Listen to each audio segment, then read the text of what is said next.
चलिए आइए स्टार्ट करते हैं। टाइम हो चुका है आपका। सेट नंबर 35 है। जिन लोगों ने सेट 34 नहीं किया है आज दोपहर में ही करवाए हैं।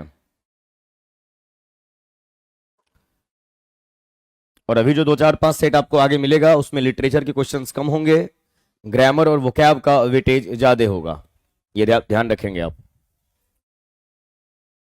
ये लिटरेचर लिखा हुआ है ग्रामेटिकल एरर क्वेश्चन है ये। बोला गया small baby breaths about 45 minutes पर time while a child of about 6 years breathes about 25 times per minute। यहां देखिए ध्यान से, a small baby breathes की बात कर रहे हैं तो ये ब्रीथ आपका क्या है, V5 है। और V5 नंबर के अकॉर्डिंग होता है सिंगुलर। और अगर टाइम की बात करेंगे तो ये प्रेजेंट टाइम की बात करता है, और प्रेजेंट टाइम में ये प्रेजेंट इंडेफिनिट टेंस को इंडिकेट करता है। 45 मिनट्स पर minute while a child of about 6 years breathes, और ये भी आपका V5 है तो यहां पे भी इतनी ही बातें होंगी। अब आपने पढ़ा है कॉम्बिनेशन ऑफ टेंस में प्रेजेंट का कॉम्बिनेशन या तो प्रेजेंट से होता है या फ्यूचर से होगा, पास्ट से कभी भी नहीं होगा। A small baby breathes about 45 times per minute while a child of about 6 years breathes about 25 times per minute। Correct option आपका क्या है यहां पे, तो कोई भी एरर यहां पे नहीं है, ऑप्शन ई फॉर एलिफेंट हो जाएगा। ये आपको ध्यान में रखना है, आंसर आपका ई है, किसी भी टाइप का कोई भी एरर नहीं है, ये ध्यान रखेंगे। गुड इवनिंग सभी को। चलिए नंबर 2 की बात करें। Question number 2, I have read too many books by R K Narayan, है ना, Rasipuram Krishnaswami, Narayanaswami. I have read, अब इसको आप क्या पढ़ेंगे, रीड पढ़ेंगे, बिकॉज रीड जो आपका वर्ब है READ, रीड का सेकेंड फॉर्म भी आपका यही होता है READ, और थर्ड फॉर्म भी आपका यही होता है। डिफरेंस होता है प्रोनाउंसिएशन में, इसे आप पढ़ते हैं रीड, इसे आप पढ़ते हैं रेड, और ये भी आपका है रेड। तो हैव हैज हैड के साथ अगर आया हुआ है तो ये वर्ब का थर्ड फॉर्म होगा। I have read too many books. अब देखिए टू का जो इस्तेमाल करते हैं, टू होता है आपका एडवर्ब। टू क्या होता है, एडवर्ब, और टू नेगेटिव सेंस में इस्तेमाल किया जाता है। और इसका इस्तेमाल आपने रिमूव टू में अगर किया होगा, रिमूव टू अगर आप पढ़े होंगे तो नेगेटिव कॉन्टेक्स्ट में ही ये यूज किया जाता है। जैसे आपने ऐसे जरूर पढ़ा होगा, the news is too true, है ना, टू बिलीव, टू बिलीव, यानी न्यूज इतना सही है कि बिलीव नहीं किया जा सकता, इसका ये मतलब होता है, ऐसा आपने पढ़ा होगा, है ना। तो यहां पर टू का मतलब इतना सही है कि आप बिलीव नहीं कर सकते, मतलब झूठा ही है। तो टू का सेंस होता है नेगेटिव, टू का सेंस क्या होता है, नेगेटिव। तो आपने यहां बुक पढ़ने की बात की है, आर के नारायण की बुक को पढ़ने की बात की है, तो टू मैनी बुक्स आप नहीं बोलेंगे, टू नेगेटिव कॉन्टेक्स्ट में आएगा, और यहां पे जो एक्टिविटी आपका हो रहा है वो पॉजिटिव हो रहा है। तो I have read so many books, यहां पर क्या होना चाहिए, सो मैनी बुक्स।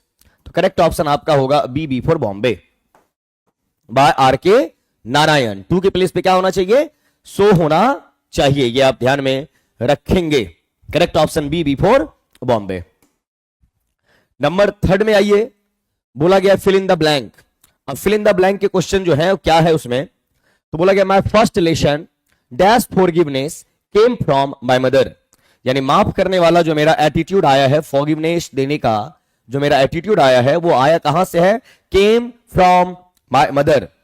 और ये जो आपका फ्रॉम प्रेपोजिशन है, फ्रॉम प्रेपोजिशन का इस्तेमाल होता है किसी भी चीज के सोर्स को बताने के लिए, किसी भी चीज के ओरिजिन को बताने के लिए आता है, ये आप ध्यान में जरूर रखेंगे। माय फर्स्ट लेसन डैश, अब डैश की बात करेंगे, यहां पे आपने अपॉन का इस्तेमाल कर रखा है, यहां ऑन है, यहां अबाउट है। अब रात में 11 से 12 में आप मेरे साथ इसी यूट्यूब चैनल पे पढ़ रहे हैं प्रेपोजिशन। अपॉन की अगर आप बात करेंगे, मैंने लास्ट क्लास में आपको समझाया भी था, अप और ऑन दोनों का क्या सेंस होता है। तो दोनों को पहले आप ब्रेक कर दीजिए। अप का मीनिंग होता है अपसाइड, अप का मीनिंग क्या होता है, अपसाइड। और ऑन जब भी कहीं पे होगा तो ये सरफेस कांटेक्ट को बताएगा। ऑन क्या बतलाता है, सरफेस कांटेक्ट को।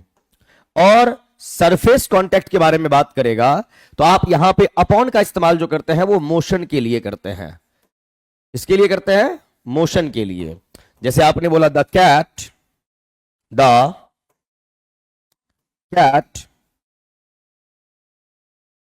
jumped upon the wall, jumped upon the wall, यानी कैट यहां पे है, वॉल यहां पे है और ये यहां से यहां जंप की, तो सबसे पहले तो अप यानी अपसाइड, और आके इस वॉल के सरफेस पे बैठ गई होगी तो ऑन, तो अपॉन का इस्तेमाल होता है उस कॉन्टेक्स्ट में।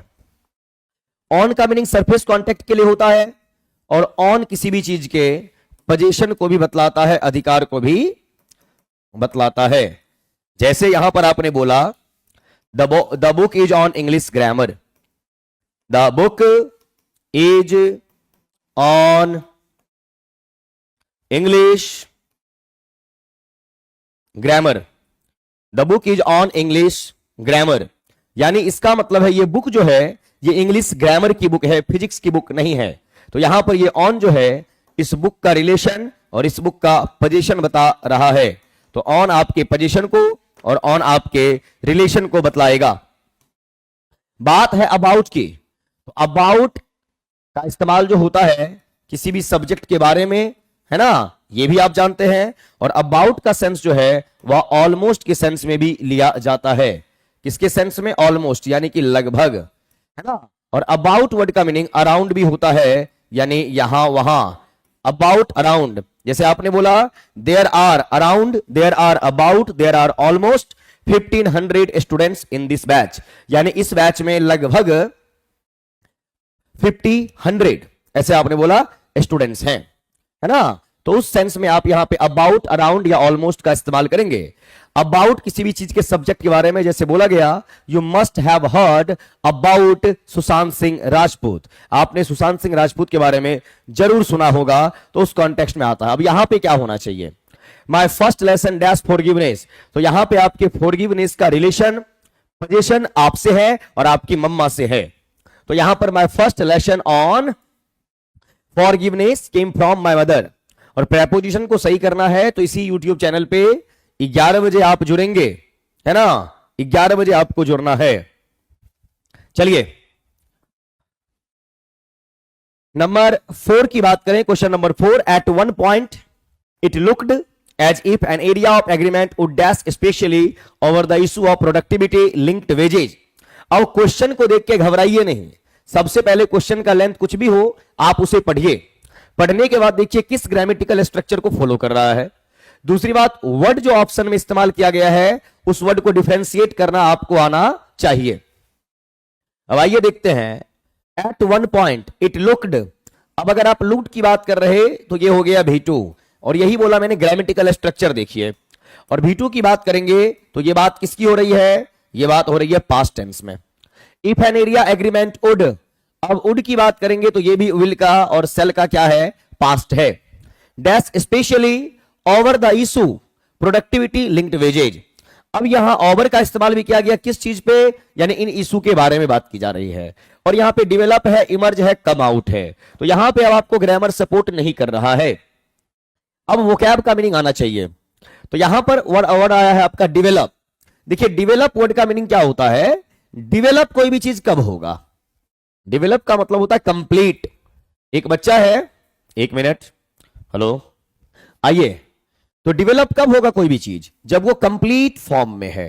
अब कंप्लीट फॉर्म होने का क्या मतलब है? जैसे एक बच्चा है, वो पैदा होगा और अभी वो मां के पेट में है, तो वो डेवलप स्टेट में नहीं है ना। जब वो ड्यूरेशन, जब वो पीरियड कंप्लीट हो जाएगा, वो इस दुनिया में आएगा, एक बॉडी लेके आएगा, तो वो कंप्लीट फॉर्म में है, यानी उसका जो वो बॉडी है वो डेवलप्ड फॉर्म में है, यानी विकसित है। तो डेवलप का इस्तेमाल करते हैं कंप्लीट फॉर्म में होना।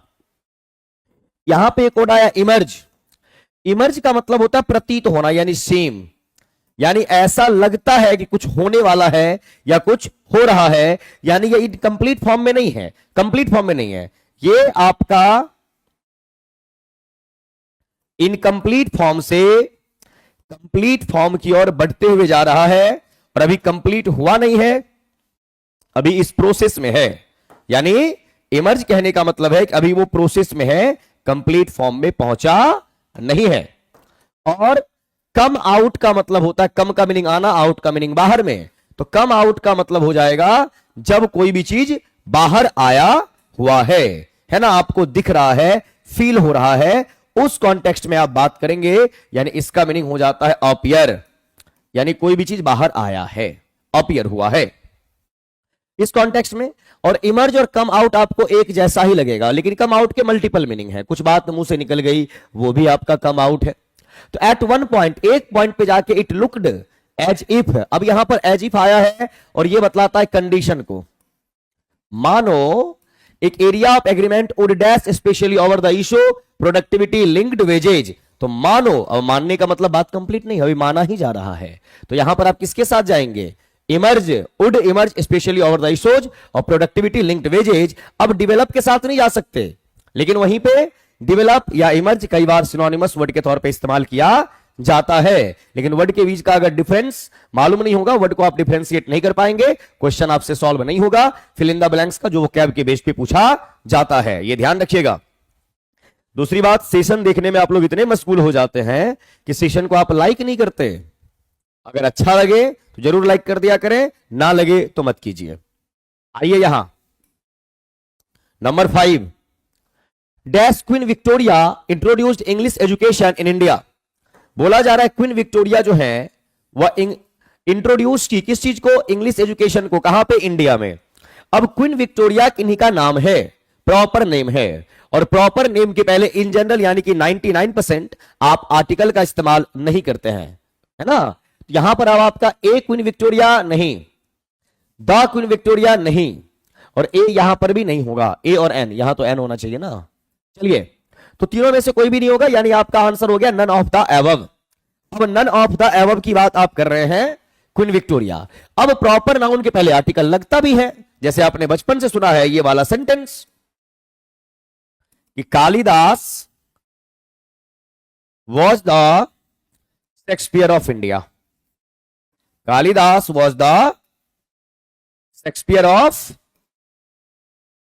इंडिया, ये आपने बचपन से सुना है।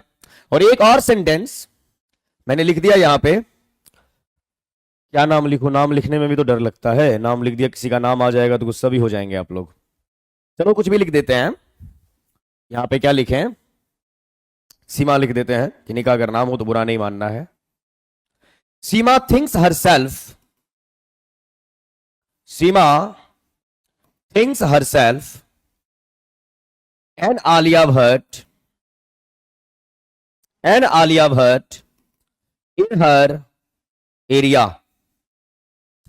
अब यहां पे ध्यान से देखिए, यहां पर कालिदास के पहले आपने आर्टिकल दा लगाया और आलिया भट्ट के पहले आपने एन लगाया है, और ये दोनों सेंटेंस आपके क्या हैं, तो सही है। अब यहां पर क्या है, यहां पे तो आर्टिकल आप नहीं लगाए प्रॉपर नाउन के पहले, यहां आप बिल्कुल लगा रहे, क्यों भैया, तो बात ऐसी है कि यहां पर देखिए कालिदास भी है और यहां पे विलियम शेक्सपियर भी हैं, यहां पे सीमा है और यहां पे आलिया भट्ट है, यानी नंबर ऑफ कंटेंट है 2, और दोनों के बीच में हो रहा है कंपैरिजन। क्या हो रहा है बंधु, कंपैरिजन हो रहा है। और कंपैरिजन जब हो रहा है, यहां पे कंपैरिजन क्वीन विक्टोरिया का किसी से नहीं हो रहा, तो प्रॉपर नाउन अगर इन जनरल आ जाएगा, और इन जनरल कहने का मतलब होता है कॉमन टू ऑल, समझिएगा इस बात को। कॉमन टू ऑल का मतलब होता है जो हर एक पे अप्लाई हो, हर एक पे अप्लाई हो। Virat is a player, Virat एक प्लेयर है, ये पूरी दुनिया कहती है ना, ये सब पे अप्लाई भी हो रहा है। लेकिन जब आप कंपैरिजन कर रहे हैं, तो कंपैरिजन करते टाइम आपको 2 प्रॉपर नाउन मिलेंगे, और उस 2 प्रॉपर नाउन में एक का लेवल अप होगा और एक का लेवल डाउन होगा। एक का लेवल अप होना है और एक का लेवल डाउन होना है। जिसका लेवल बंधु अप है, आर्टिकल उसी के साथ जाएगा, लेवल डाउन वाले के साथ नो आर्टिकल। अब आइए इस दोनों सेंटेंस में आप देखिए, कालिदास भी महाकवि, शेक्सपियर साहब फादर ऑफ इंग्लिश ड्रामा, दोनों विद्वान व्यक्ति हैं, लेकिन दोनों के नेम और फेम को अगर लिया जाएगा तो इंग्लिश एक इंटरनेशनल लैंग्वेज है और शेक्सपियर साहब all across the world famous है। कालिदास संस्कृत के महाकवि हैं और संस्कृत जहां बोली जाती है वहीं पे ये फेमस होंगे, ये पूरी दुनिया में फेमस नहीं है, यानी इनके कंपैरिजन में इनका उतना नेम और फेम नहीं रहा, इसलिए लेवल अप वाले के साथ आर्टिकल जाएगा और यहां पे शेक्सपियर साहब के साथ लगा हुआ है। अब सवाल यह आया कि आर्टिकल में आप ए और एन का भी इस्तेमाल कर रहे हैं और द का भी इस्तेमाल कर रहे हैं, तो ए और एन कब आएगा और आपका द कब आना है, बात को समझिए। ए और एन होता है इंडेफिनिट आर्टिकल, द होता है डेफिनिट आर्टिकल।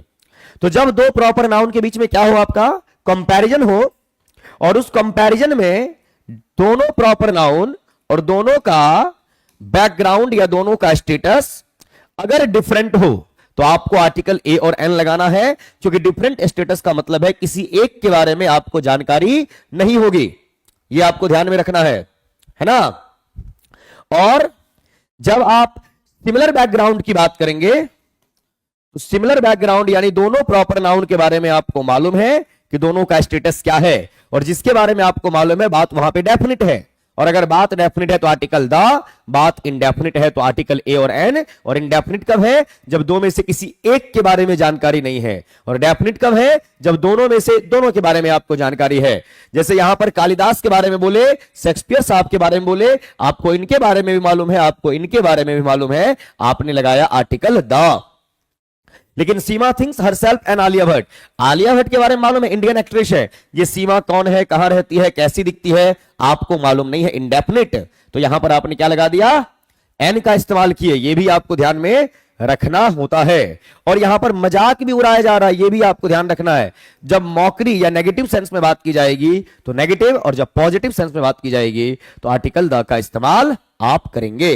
लेकिन यहां पे कोई कंपैरिजन नहीं तो आर्टिकल नहीं आएगा, ध्यान रखिएगा इस बात का, है ना। चलिए आगे बढ़ते हैं। Number 6, the old man could not remember where he dash his money. अब यहां पर सेंटेंस को पढ़िए, ग्रामर की हेल्प लीजिए। जब सबसे पहले किसी भी सेंटेंस को आप पढ़ेंगे तो आप ग्रामेटिकल स्ट्रक्चर पे हमेशा ध्यान देंगे, ये पढ़ने का तरीका होता है, एरर को फाइंड करने का फॉर्मूला है। अब यहां पर द ओल्ड मैन कुड की बात कर रहे हैं, कुड क्या है, आपका पास्ट का मामला है। कैन का पास्ट क्या होता है, कुड। कुड आपका मॉडल है, मॉडल के साथ क्या लगा, वर्ब का first form, where he dash his money. अब जो वृद्ध व्यक्ति हैं ये, इनको याद ही नहीं आ रहा कि इन्होंने पैसा कहां रखा। अब देखिए ये जा रहा है पास्ट में, और आपको अच्छे से मालूम है कि पास्ट का जो कॉम्बिनेशन होगा वो पास्ट के साथ होगा, कभी भी आपके प्रेजेंट या फ्यूचर के साथ नहीं होता। अब यहां पर आप डिपॉजिट वर्ड का इस्तेमाल कर रहे हैं, और ये आपका क्या है, V5, और V5 जो है ये प्रेजेंट टेंस को इंडिकेट करेगा, प्रेजेंट के इंडेफिनिट को, और पास्ट का कॉम्बिनेशन कभी भी प्रेजेंट के साथ नहीं होता है। अब यहां पे आप इस्तेमाल कर रहे हैं इज डिपॉजिटिंग, ये आपका है प्रेजेंट का कॉन्टिन्यूअस,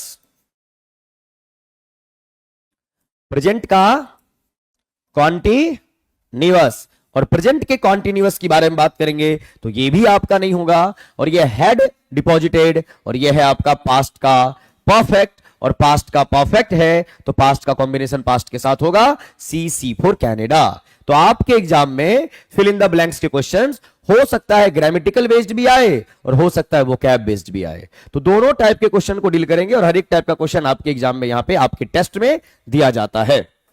चलिए नंबर 7 में आपका आया है डायरेक्ट से इनडायरेक्ट, यानी कि नरेशन का मामला। और नरेशन देखिए क्या है, आप यहां बोल रहे ही एक्सक्लेम्ड विद जॉय, समझिएगा, he exclaimed with Joy that, यहां पे conjunction India had on the Sahara cup. अब यहां पर जैसे ही आप देख रहे रिपोर्टिंग वर्ब, स्टार्टिंग से लिख देता हूं। एक होता है डायरेक्ट स्पीच, कौन सा speech, direct speech. Direct speech की बात करेंगे तो यहां पर आपका हुआ रिपोर्टिंग वर्ब, यहां आपका हो गया रिपोर्टेड स्पीच। अब ये डायरेक्ट स्पीच आपका जो है ये किस सेंटेंस को फॉलो कर रहा है, एक्सक्लामेटरी। कैसे पता चल रहा है एक्सक्लामेटरी है, तो यहां पर उसका लिखा हुआ exclaimed with Joy, exclaimed with Joy. अब डायरेक्ट से जैसे ही आप इनडायरेक्ट में आएंगे, डायरेक्ट से जैसे ही आप कहां आएंगे, इनडायरेक्ट स्पीच में, तो आपका ये रिपोर्टिंग वर्ब तो रहेगा ही रहेगा, और रिपोर्टिंग वर्ब का बदला हुआ एक्सक्लेम्ड विद जॉय। फिर यहां पर कंजंक्शन के प्लेस पे आप दैट का इस्तेमाल करेंगे, फिर रिपोर्टेड स्पीच का इन्वर्टेड कामाज आपका क्या हो जाना है, रिमूव, और यहां पर एक्सक्लेम्ड यानी पास्ट में पास्ट में पास्ट में। ये गया है इंडिया हैड ऑन। अब इंडिया हैड ऑन कहने का मतलब यह है कि आपका डायरेक्ट सॉरी इनडायरेक्ट वे में गया हुआ है, और यहां पे आपने क्या लिखा है, हैड प्लस भी थर्ड। तो अगर मेरा रिपोर्टिंग वर्ब पास्ट में हो तो रिपोर्टेड स्पीच किस किस कंडीशन में आएगा पास्ट के परफेक्ट में? पहला ये कि ये प्रेजेंट परफेक्ट में रहा हो, have has plus V third. और दूसरा कंडीशन ये है कि रिपोर्टिंग वर्ब मेरा पास्ट में है, रिपोर्टेड स्पीच पास्ट के इंडेफिनिट में रहा हो, और दोनों कंडीशन में अगर चेंज करेंगे तो पास्ट के परफेक्ट में जाएगा। अब यहां पे बात करनी है, he said India has on the Sahara cup. तो प्रेजेंट परफेक्ट में तो ये है, लेकिन यहां पे एक्सक्लेमेशन दिख नहीं रहा है, उसके लिए आपको वर्ड चाहिए। ही सेड इंडिया वॉन, यहां पर V2 भी है तो पास्ट के परफेक्ट में जाएगा, लेकिन कोई भी एक्सक्लेमेटरी साइन आपको यहां पे नहीं दिख रहा, कोई वर्ड आपको नहीं दिख रहा। और ही सेड, और यहां पे दिखा हुर्रा, और यहां पे mark of exclamation, because exclamatory sentence है। India has on the Sahara cup, correct option C for Canada. E नहीं होगा, सी होना चाहिए, है ना, ये आपको ध्यान में रखना है गोपाल जी। ठीक है, मैं साइड हो जाऊंगा। एलायस के साथ एक्सक्लेम्ड विद सोरो होता है, वेरी गुड करीम साहब। इंडिया हैव होना चाहिए sir, because India comprises 11 players, so it is plural, subject takes plural verb, India have. अच्छा हाँ, सही बोला है आपने।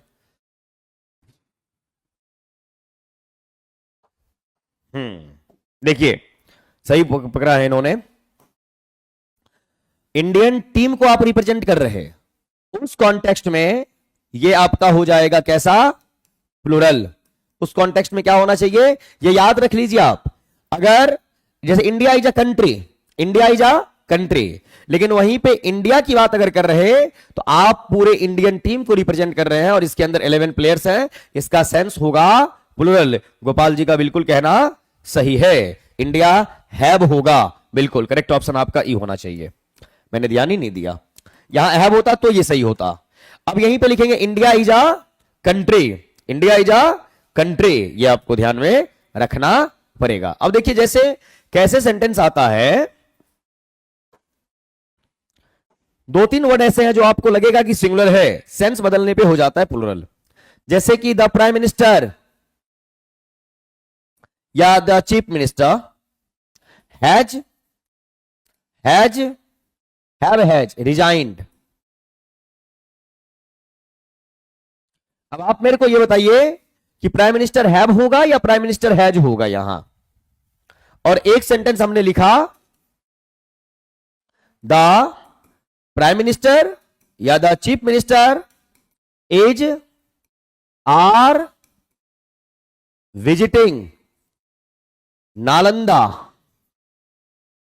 विजिटिंग नालंदा। चलिए फटाफट बता दीजिए, इज या आर, कौन बताएगा? अब देखिए आप हैव, कई बच्चे हैज कह रहे, कई बच्चे हैव कह रहे, बात को समझना है।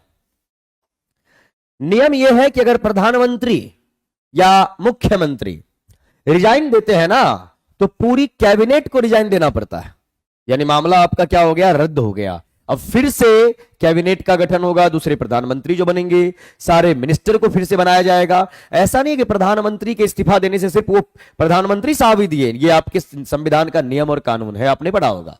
जब प्रधानमंत्री या मुख्यमंत्री इस्तीफा दे रहे तो उसके साथ पूरी कैबिनेट भी इस्तीफा दे रही। तो यहां पर सिर्फ प्राइम मिनिस्टर के रेजिग्नेशन की बात नहीं है या चीफ मिनिस्टर नहीं, पूरी की पूरी कैबिनेट की बात है, और उस कैबिनेट में ढेर सारे मिनिस्टर्स होंगे, और उस कॉन्टेक्स्ट में आपका ये पीएम और आपके ये सीएम साहब कैसे होंगे, प्लूरल। आपको क्या लगाना है, हैव ना कि हैज।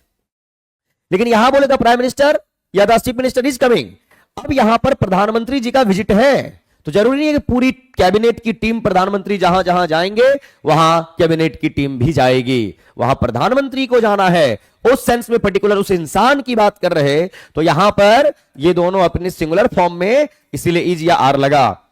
जैसे आप यहां पर लिखेंगे इंडियन टीम, तो team is the collective noun, वह वहां पर यूनाइटेड फॉर्म में है तो सिंगुलर, डिवाइडेड तो प्लुरल, लेकिन आपने इंडिया लिखा है तो इंडिया का मतलब पूरी की पूरी टीम की बात आप कर रहे, उस कॉन्टेक्स्ट में प्लुरल ही रहेगा। Thank you very much Gopal ji, और जिन बच्चों ने मुझे याद दिलाया, थैंक यू वेरी मच। ठीक है, चलिए, डाउट होगा सवाल कर लेने का, ऐसे ही आप एक्टिव मोड में, मैं आप लोगों का नाम तो नहीं लेता हूं, लेकिन मेरा पूरा ध्यान हर एक क्वेश्चन को डील करने के बाद कमेंट पे होता जरूर है। The little girl said to her mother, did the sun rise in the east. अब यहां पर देखिए, द लिटिल गर्ल सेड है ना, अब और आपका इन्वर्टेड कामाज भी है, तो ये डायरेक्ट स्पीच में आपका लिखा हुआ है। किसमें लिखा हुआ है बंदो? डायरेक्ट स्पीच में। और डायरेक्ट स्पीच में क्या है कि आपका जो ये रिपोर्टिंग वर्ब है ये गया है पास्ट में। देखिए यहां पर लिटिल गर्ल सेड, फिर यहां पे कामा हुआ, इन्वर्टेड कामाज, रिपोर्टेड स्पीच। अब रिपोर्टेड स्पीच का टेंस क्या है, तो यहां पर डिड का इस्तेमाल है, और डिड हो गया पास्ट में। डिड किस में हो गया? पास्ट में। अब जैसे ही डायरेक्ट से आप इनडायरेक्ट में आने की कोशिश करेंगे, इनडायरेक्ट स्पीच में आने की आप कोशिश करेंगे, तो यहां पर मामला क्या है कि रिपोर्टिंग वर्ब तो पास्ट में गया, तो रिपोर्टिंग वर्ब तो पास्ट में ही रहेगा। सेंटेंस आपका सिंपल है, इंटेरोगेटिव है, और अगर इंटेरोगेटिव है तो यहां पे कंजंक्शन के प्लेस पे इफ होना चाहिए या वेदर होनी चाहिए। WH वर्ड क्यों नहीं होगा? बिकॉज यहां पे हेल्पिंग वर्ब से स्टार्ट हो रहा है आपका इंटेरोगेटिव सेंटेंस, और आगे जो आप लिखेंगे तो ये गया है पास्ट में, ये जा रहा है पास्ट के इंडेफिनिट में डिड, तो ये चेंज हो जाएगा पास्ट के परफेक्ट में। और पास्ट के परफेक्ट का मतलब है had plus V third, had plus V third. अब आप करेंगे क्या? अब आप करेंगे क्या? The little girl said to her mother, did the sun rise in the east. अब यहां पर बंधु बात जो करनी है आपको, क्या बात करनी है? अब आप बोल देंगे सर सनराइज का मामला है तो ये तो यूनिवर्सल ट्रूथ होना चाहिए, यहां पर ये नहीं बोला गया सूरज पूरब में उगता है या डूबता है, आपने लिखा भी है अनामिका कि प्रेजेंट इंडेफिनिट में होना चाहिए, यूनिवर्सल ट्रूथ है। नहीं, यहां पे पूछा जा रहा है एक बच्चे के द्वारा, है ना, डिड द सनराइज, क्या सूरज पूरब में उगा? ये सवाल है, ये बोला नहीं गया है कि सूरज पूरब में उगे है पश्चिम में डूबे है, ये सवाल कर रहा है, तो हमेशा रट्टा नहीं मारेंगे। क्लियर? अब इसको चेंज करना पड़ेगा तो पास्ट के परफेक्ट में, क्योंकि ये इंटेरोगेशन है। The little girl said to her mother, अब यहां पर आपने लगाया दैट। दैट कब लगता है? जब उस सिंपल में गया हो रिपोर्टेड स्पीच, इंटेरोगेटिव में इफ वेदर चलेगा, दैट की वजह से ऑप्शन ए को एलिमिनेट किया। द लिटिल गर्ल आस्क्ड, ठीक है, हर मदर इफ का इस्तेमाल कर रहे, सही है। द सन रोज, भैया अगर यहां पे डज होता, डज द सन, तो ये हमारा प्रेजेंट इंडेफिनिट यूनिवर्सल ट्रूथ, हम जाते प्रेजेंट इंडेफिनिट में, है ना, पास्ट इंडेफिनिट में नहीं, पास्ट में है तो पास्ट के परफेक्ट में, तो ये भी eliminate. The little girl said to her mother if the sun rises, अब अगर ये पास्ट में गया है, इसको आप प्रेजेंट में कैसे रख सकते हैं? क्लियर? यूनिवर्सल ट्रूथ के स्ट्रक्चर को यहां पे फॉलो आप नहीं कर पाएंगे, ये आपको ध्यान रखना पड़ेगा। द सन हैड, क्योंकि सवाल पूछा गया सूरज पूरब में उगा था क्या, बच्चा सवाल कर रहा है वहां पे, क्लियर है ना, तो वहां पे यूनिवर्सल ट्रूथ वाला जो कॉन्सेप्ट है उसको रटेंगे आप, नहीं रटना नहीं है, इस बात का ध्यान रखिएगा। करेक्ट ऑप्शन आपका ये भी नहीं, correct option E for elephant. Number 9 में आइए, और नंबर 9 में आपका पैसिव फॉर्म, एक्टिव से पैसिव का मामला। You can play with these kittens quite safely. अब यहां पर क्या लिखा हुआ है? कैन प्ले, यानी मॉडल प्लस V1,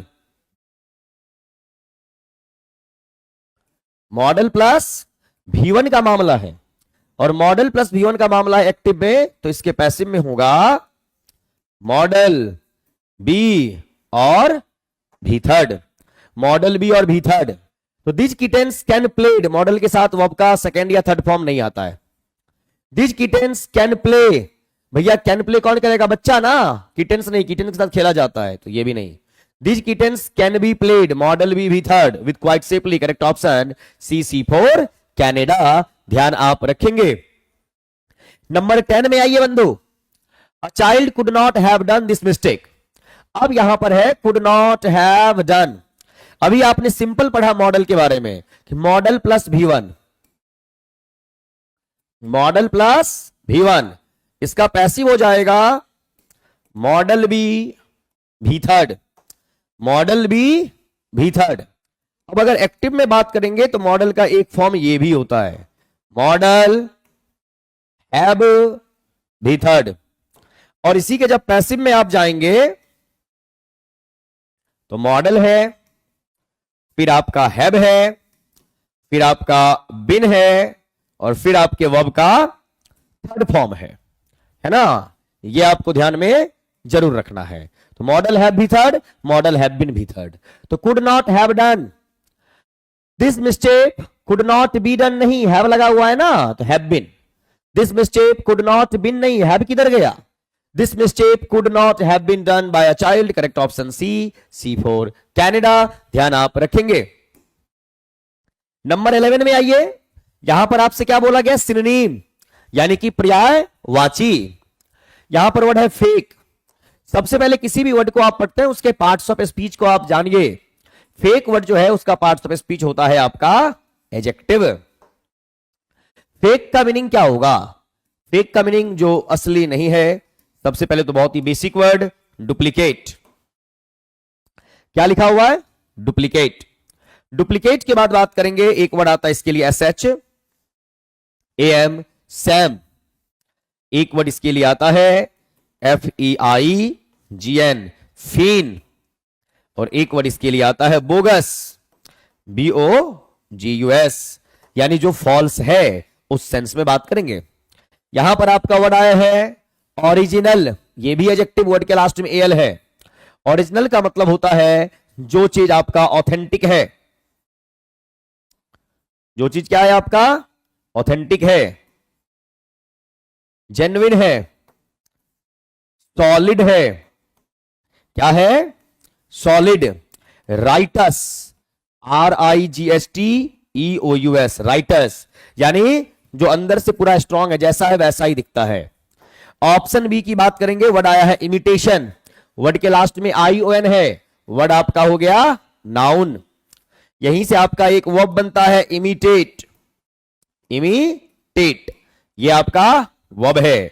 और इमिटेट का मतलब होता है नकल करना, इसके लिए वर्ड आता है आपका COPY, कॉपी, EMULAT, इमुलेट,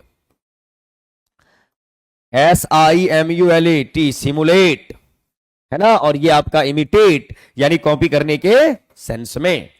एक वर्ड आया है आपका ट्रस्टवर्दी, तो ट्रस्टवर्दी जिसपे आप भरोसा कर सकते हैं, यानी जो लॉयल है, LOYAL, लॉयल।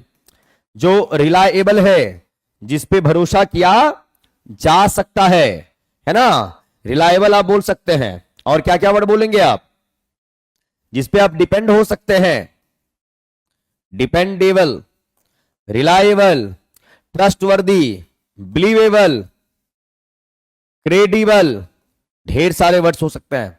अब फेक का आपको क्या चाहिए, सिनोनिम चाहिए। तो फेक होता है नकली, और इमिटेशन होता है किसी को कॉपी करना, किसी का नकल करना। तो फिर आपकी ओरिजिनलिटी निकल के नहीं आएगी। ऑप्शन बी फॉर बॉम्बे आपका आंसर माना जाएगा। फिर बहाना भी होता है, वही बहाना कि जो आप है नहीं वो आप बोल रहे हैं, तो वो नकली एटीट्यूड ही आपका होगा, फेक ही होगा गोपाल जी। ठीक है, चलिए क्वेश्चन नंबर 12, इंडाइट। इसको आप इंडिक्ट नहीं पढ़ेंगे, इसे आपको इंडाइट पढ़ना है। क्या पढ़ना है, इंडाइट। अब इंडाइट वर्ड की बात करेंगे तो ये आपका है वर्ब। क्या है, वर्ब। और बहुत ऐसे वर्ब हैं जिसके लास्ट में आप MENT सफिक्स अगर कनेक्ट कर दें तो वो वर्ड आपका हो जाएगा नाउन। क्या हो जाएगा, नाउन। अब यहां पर वर्ड आया है इंडाइट। इंडाइट की बात करेंगे, यहां से नाउन आपका बन के तैयार हो जाएगा इंडाइटमेंट, इंडाइटमेंट। इंडिक्ट इसे आप नहीं पढ़ेंगे, और इसका मतलब होता है एक्यूज्ड, दोषी ठहराना। एक्यूज्ड होता है, इसका मीनिंग होता है आपको ब्लेम, आरोप। इसी के लिए वर्ड आता है कन्विक्ट, CONVICT, कन्विक्ट, दोषी आप ठहराते हैं किसी को। एक्यूज आपका आया हुआ है, एक्यूज आपका वर्ब है। जब इसको आप ACCUSED एक्यूज कर देते हैं तो इसके साथ प्रेपोजिशन आपका आ जाता है ऑफ, एक्यूज्ड ऑफ, और ये एडजेक्टिव के फॉर्म में भी काम करता है। ये आपको ध्यान में रखना है। कन्विक्ट के साथ भी ऑफ।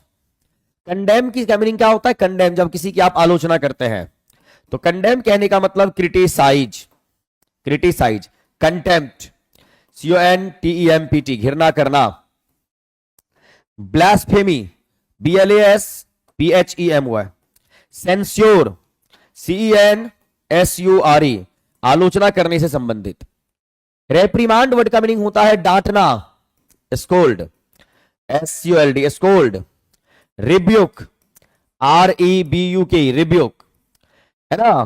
किसी को रिप्रूव बोलते हैं, REPRO भी। बचपन में आपने वर्ड जरूर सुना होगा, CHID, चाइड, बच्चे को डांट फटकार लगाना। अब आइए यहां पे बोला गया इंडाइट वर्ड का क्या सिनोनिम चाहिए ना आपको। इंडाइट का मतलब होता है आरोप लगाना, तो करेक्ट ऑप्शन हो जाएगा C4। कनाडा, एक्यूज करना, दोषारोपण करना, ये आपको ध्यान में रखना है। नहीं गोपाल जी, एक्विट का मीनिंग होता है फ्री करना। एक्विट एंटनीम है बंधु, एक्विट एंटनीम है किसका? कन्विक्ट का, एक्यूज्ड का। एक्विट मीन्स होता है फ्री करना, मुक्त कर देना। ध्यान रखिए, फ्री, टू गेट फ्री, ये होता है मीनिंग। नंबर 13 में आपका वर्ड आया है एंटनीम, कल्पेबल। कल्पेबल, तो CULP कल्प और ABLE बेबल, एबल। ABLE किसी भी वर्ड के लास्ट में हो या IBLE किसी भी वर्ड के लास्ट में हो, उस वर्ड का जो पार्ट्स ऑफ स्पीच होगा, एबल है या किसी भी वर्ड के लास्ट में IBLE है, तो उस वर्ड का पार्ट्स ऑफ स्पीच क्या होता है? तो एडजेक्टिव होता है। ये आप ध्यान में रखेंगे। और यहां पर एक रूट वर्ड है कल्प, CULP, कल्प। कल्प का मीनिंग क्या होता है? तो कल्प का मीनिंग होता है जहां पे कुछ गलत काम हो रहा हो, यानी रॉन्ग डूइंग। यहीं से तो वर्ड आता है कल्प्रिट, दोषी। कौन सा वर्ड आता है यहां से? आपने जरूर सुना होगा, कल्प्रिट, जिसको आप बोलते हैं दोषी, यानी जो क्राइम किया है, एक्यूज्ड। अभी आप पढ़े थे ना इंडाइट, तो कल्प्रिट मतलब क्या? दोषी। अब आइए, तो कल्पेबल यानी आपने अपराध किया करने योग्य है। डिफेंडेबल, डिफेंडेबल, डिफेंड और एबल लगा हुआ है। डिफेंड का मतलब क्या होता है? डिफेंड का मतलब होता है प्रोटेक्ट करना। डिफेंड मींस क्या होता है? प्रोटेक्ट करना। डिफेंड इज द वॉव, यहीं से नाउन आपका तैयार हो जाता है डिफेंस, और यहीं से आप पढ़ते हैं डिफेंस मिनिस्टर, रक्षा मंत्री। और इसी डिफेंड का एंटोनिम होता है ऑफेंड, बोलते हैं डिफेंसिव मोड में है या ऑफेंसिव। ऑफेंसिव का मतलब अटैकिंग मोड में है। केयरलेस, लेस किसी भी वर्ड का सफिक्स होगा, उसका मीनिंग होता है नॉट। और केयरलेस का मतलब होता है लापरवाह, इसी को बोलेंगे आप इनअटेंटिव। इनअटेंटिव, जब आप ध्यान नहीं देते हैं, है ना, ये आपको ध्यान में रखना होगा। क्लियर है? अननोटिस, यानी जब आपने नोटिस नहीं किया। अन का मीनिंग क्या होता है बंधु? नॉट। ब्लेमलेस, लेस का मीनिंग हो गया नॉट, ब्लेम का मीनिंग जो आरोप ना लगाए। अब आप क्या बोल रहे? कल्पेबल यानी आरोप लगाने लायक बात, ब्लेमलेस यानी आरोप नहीं लगेगा। एंटोनिम बोला गया, correct option B for Bombay है आपका। ध्यान आपको रखना है, ठीक है। अब आइए नंबर 14 में आओ, इवेसिव। अब इवेसिव वर्ड के लास्ट में आई भी है सफिक्स, और किसी भी वर्ड का सफिक्स आई भी होगा, उस वर्ड का पार्ट्स ऑफ स्पीच आपका क्या होता है? एडजेक्टिव। और इवेसिव वर्ड के बारे में अगर बात करेंगे तो इवेसिव वर्ड का मीनिंग होता है क्या? तो इवेसिव का मतलब होता है जो इंसान डिसऑनेस्ट है, जो इंसान बेईमान है, उस कॉन्टेक्स्ट में डिसऑनेस्ट बोलिए, या इसी के लिए वर्ड आता है अनएस्क्रूप्यूलस, अनएस्क्रूप्यूलस।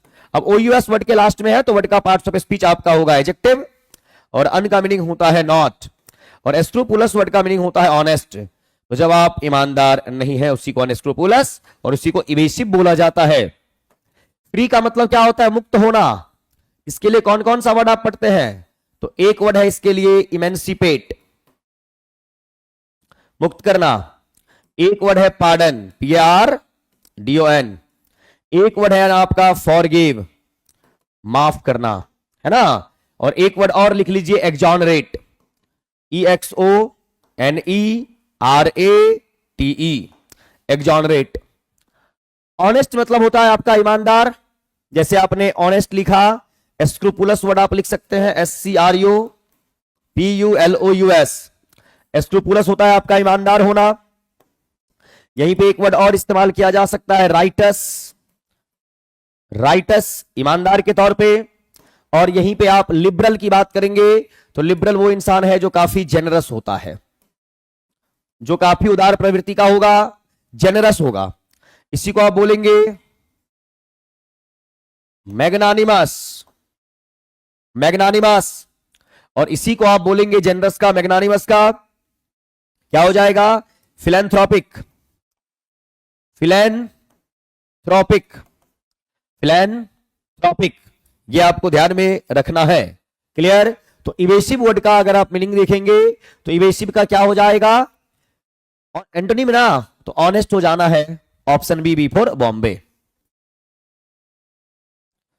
यहां पर देखिए वन वर्ड का मामला है, और वन वर्ड का मामला है a person pretending to be somebody he is not. अब एक इंसान है जो प्रिटेंड कर रहा है। अभी जस्ट मैंने एक वर्ड बताया था, फीन। तो फीन का मतलब होता है बहाने मारना। एक इंसान है, प्रिटेंड कर रहा है जो वो नहीं है, ही इज नॉट, जैसा वो नहीं है वैसा अपने आप को दिखा रहा है। इसी को आप पाखंडी कहते हैं। तो मैजिशियन का मतलब क्या होता है? जादू, जादूगर। MAGIC, magic. मैजिक का मतलब होता है जादू, है ना? ये नाउन के तौर पे काम करेगा, भले ही आईसी है लेकिन वर्ड आपका होगा नाउन। मैजिशियन, जादूगर। रॉक का मतलब होता है अनप्रिंसिपल्ड पर्सन। अनप्रिंसिपल्ड पर्सन, ऐसा इंसान जिसका कोई सिद्धांत ही ना हो, जिसका कोई सिद्धांत ही नहीं हो। अन का मीनिंग होता है नॉट, और प्रिंसिपल जिसका कोई सिद्धांत ना हो। इंपोस्टर वर्ड की बात करेंगे, और इंपोस्टर का मतलब होता है पाखंडी। और इसके लिए वर्ड आता है एक सैंक्टिमोनियस। और एक वर्ड तो आपने बचपन से सुना होगा, हिपोक्रेट। HYPOCRIT, इसको हिपोक्रेट पढ़ते हैं। मतलब जैसे आप हैं वैसे आप नहीं दिखते हैं। A person pretending to be somebody he is not, correct option imposture। imposture, ये आप बोलने का काम करेंगे। क्लियर है? आइए number 16, A person who knows many foreign languages, जो बहुत सारी भाषाओं को जानता है, यानी मल्टीपल फॉरेन लैंग्वेजेज, जिसको मालूम है। अब आइए यहां लिंग्विस्ट की बात करेंगे, IST। ध्यान से सुनिए क्या बोल रहा हूं। IST किसी भी वर्ड के लास्ट में हो, इस वर्ड का जो पार्ट्स ऑफ स्पीच होता है बंधु, वो होता है आपका कॉमन नाउन। IST किसी भी वर्ड के लास्ट में होगा, इसका इस्तेमाल आप करेंगे लिविंग के लिए। लिविंग बोले तो मानव के लिए, है ना? ध्यान रखना है। अब ये आपका लिंग्विस्टिक वर्ड आया कहां से? लिंगवा से। लिंगवा का मतलब क्या होता है? लैंग्वेज। लिंगवा मीन्स क्या होता है?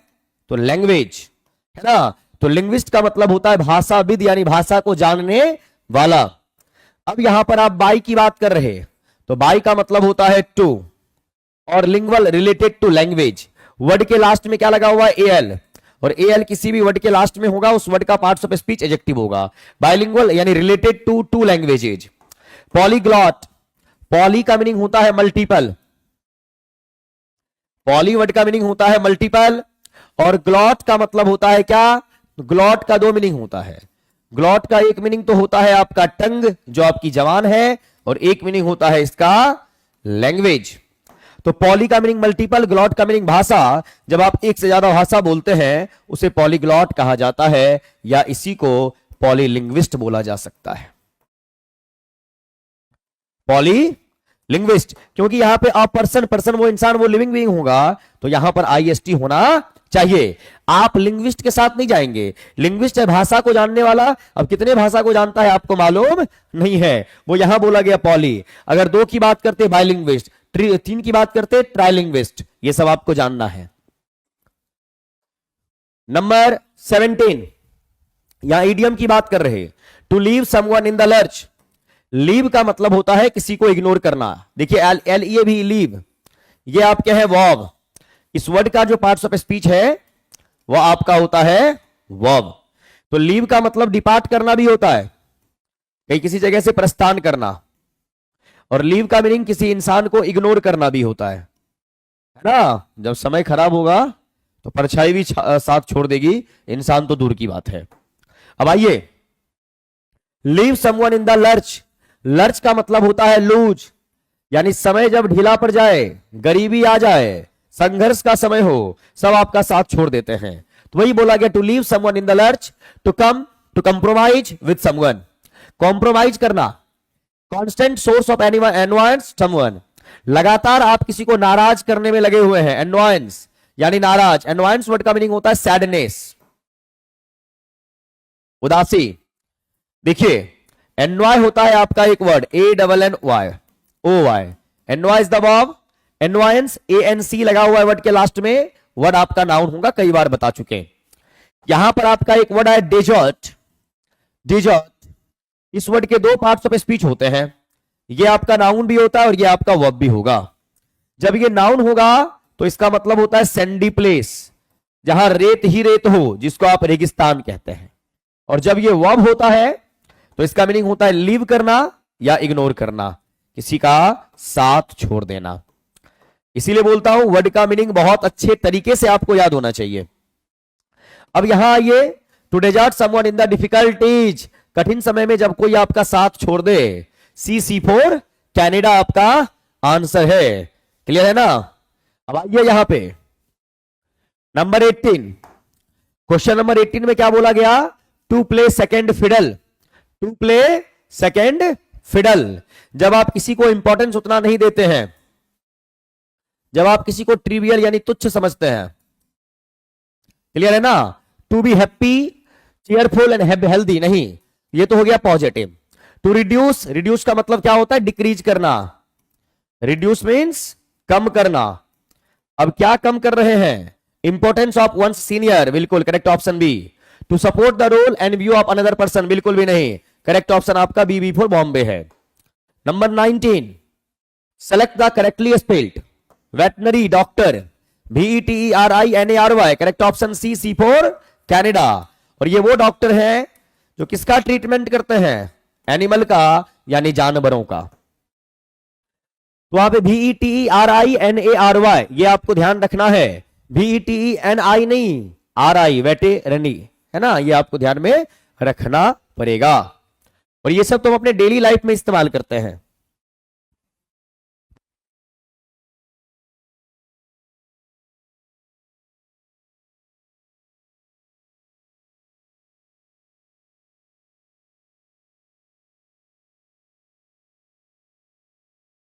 अब आइए यहां, तो select the correctly spelled word.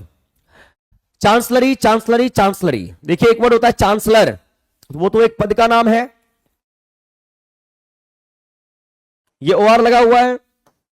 और चांसलरी हो गया वो सिस्टम जिसमें वो काम करता है, CHANCELLERY, ये आपका चांसलरी है।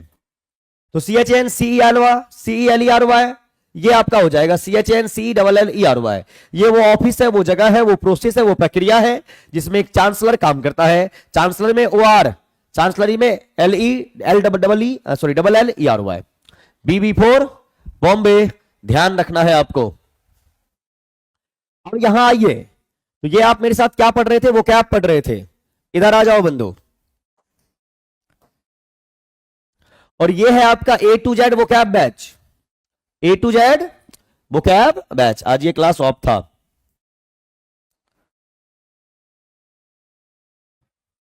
ये है आपका A to Z vocab batch. चलो, A to Z vocab batch से कुछ याद आ गया, कुछ पूछने का मन कर रहा है, पता नहीं मन में वो चीज चल रहा है तो पूछ ही लेता हूं। आप में से कितने लोग ऐसे हैं, अगर क्लास एब्सेंट होता है तो यह लगता है कि टीचर जानबूझ के एब्सेंट किया है? कितने लोग हैं ऐसे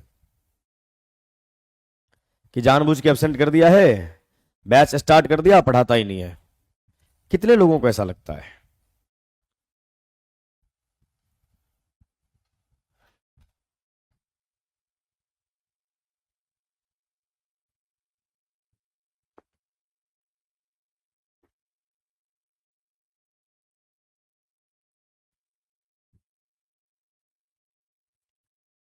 बोलिए।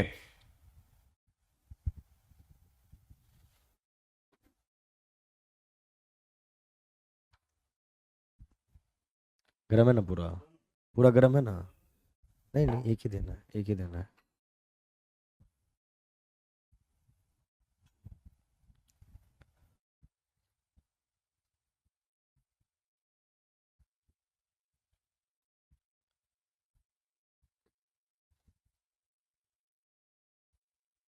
नहीं, वो हमने इसलिए पूछा आपसे, इधर बीच में हेल्थ भी हमारा गड़बड़ हो गया, और आज भी ये क्लास हमारा ऑफ था क्योंकि कल ये टेस्ट का डिस्कशन आपका हो नहीं पाया था, तो मुझे आज लेना पड़ गया, तो आगे का क्लास में ले नहीं पाया। वही कुछ बच्चों का मैसेज आया हुआ था, वो ये देख रहे थे, बड़ा नेगेटिव नेगेटिव कमेंट था, और वो सुन के कहीं ना कई बार बुरा लग जाता है। बुरा इसीलिए लग जाता है कि दिन हो या रात हो या 12-1 बजे, से कल से आपको 12 से 1 में पढ़ाएंगे, तो एक टीचर होने के नाते तो हम अपना पूरा एफर्ट आपको लगा ही देते हैं। तो आप लोगों से रिक्वेस्ट है, हम्बल रिक्वेस्ट है, अगर आप कुछ बोले या आपके मन में कुछ उस टाइप का आए, तो आपको 2 मिनट पहले रुक जाना है, पहले सोच लेना है कि आप जो बोल रहे हैं या आप जो लिखने वाले हैं, बोलने वाले हैं, उससे सामने वाले पे क्या बीतेगा, सामने वाले को वो चीज कितना बुरा लग सकता है ना? मुझे कोई शौक नहीं है कि मैं रात को 12 से 1 में आऊं यूट्यूब पे पढ़ाऊं। क्यों पढ़ाऊंगा मैं आपको? मैं क्यों पढ़ाऊं आपको? मैं अपने बैच में पढ़ा ही रहा हूं, टेस्ट आपका इसका डिस्कशन में ले ही रहा हूं। मैं क्यों आऊं रात को 11 बजे आपको पढ़ाने? मैं क्यों आऊं आपको 12 बजे पढ़ाने? क्या मतलब है? आप पढ़ेंगे आपकी नौकरी लगेगी, नहीं पढ़ेंगे आपकी नहीं लगेगी। जिस बैच में आप है उस बैच में तो आपको पढ़ा ही रहे हैं, तो कोई शौक नहीं बनता है, या ना आपका प्रेशर है मेरे पे, ना नवीन सर हम पे प्रेशर डालते हैं कि आपको यूट्यूब पे क्लास 12 बजे लेना ही होगा। वो मेरा मन है, मुझे मन करता है पढ़ाने का, इसीलिए मैं आता हूं आपको पढ़ाने 12 बजे रात में भी। और आपको मालूम होना चाहिए कि रात को 12 से 1 पढ़ाएं, 11 से 12 पढ़ाएं, तो नींद कम लेनी होगी, तो हेल्थ में प्रॉब्लम किसी का भी होगा, और वो हो सकता है और वो होता है। जब खड़े होने की हिम्मत नहीं होगी, क्लास आपका नहीं ले पाएंगे हम, तो आप कुछ भी अगर कमेंट पास करते, ये नहीं कि मोबाइल है, नेट है, किसी के बारे में बोलना है, लपेट के बोल दो। तो आप बनने वाले हैं टीचर, आप बड़े हो चुके हैं, आप अगर कुछ बोले तो सोच और समझ के बोले, ये नहीं कि कुछ भी बोल दिया। कुछ भी बोलने से आप ही का नुकसान होगा, है ना? और कोई मतलब प्रेशर नहीं है मेरे पे कि मैं रात में 11 से 12, या जब आपका एग्जाम होगा मैं क्यों लूं आपका मैराथन? पढ़ा दिया, बैच कंप्लीट, बात खत्म। क्यों लूंगा आपका मैराथन में? कोई तुक नहीं बनता है मैराथन वगैरह लेने का। या रात में जो कल से पढ़ाऊंगा मैं 12 से 1, ना आपने प्रेशर दिया है ना नवीन सर ने प्रेशर मेरे को दिया है, वो मैं अपने मन से आपको पढ़ाने के लिए आता हूं। मेरा मन करेगा पढ़ाऊंगा, नहीं करेगा नहीं पढ़ाऊंगा। तो आप जो भी बोलते हैं सोच और समझ के बोलना है, ये नहीं कि व्हाट्सअप निकाले कुछ भी लपेट के आप बोल दिए। जवाब देने मुझे भी आता है, हम भी आपको जवाब दे सकते हैं। आइए यहां, तो ये आपका है A to Z vocab batch. 27 दिसंबर से आपका स्टार्ट हुआ है, और इस बैच में वोकैब पढ़ाया जा रहा है 4 से 5 में। क्लियर? और ये बहुत ही जबरदस्त और शानदार बैच है। ऑनलाइन मोड में ये आपको मिलता है प्लेटफॉर्म बाय नवीन कुमार सिंह ऐप पे। आप गूगल प्ले स्टोर से उस बैच को आप ज्वाइन करेंगे, है ना? और पढ़ना चाहेंगे तो इस बैच में आप इनरोल होके पढ़ सकते हैं। ठीक है, चलिए।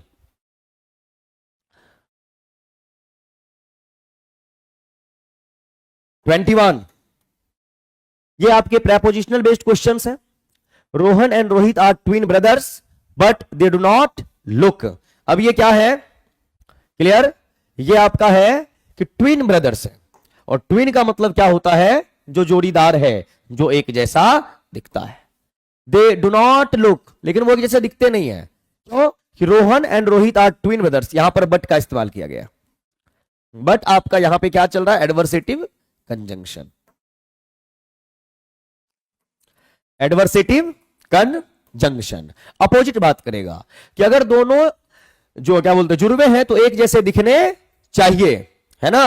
और बोला गया नहीं दिख रहे तो डिफरेंट नहीं, लाइकली नहीं, अलाइक होता है। लुक अलाइक, एक जैसा दिखना। लाइकली वर्ड आपका होता है एडवर्ब, और लाइकली का मतलब होता है पॉसिबली यानी संभवतः, और डिफरेंट का मतलब होता है सेपरेट। Different means what? तो डिफरेंट मीन्स सेपरेट। ये आपको ध्यान में रखना है, ये ध्यान में आप रखेंगे।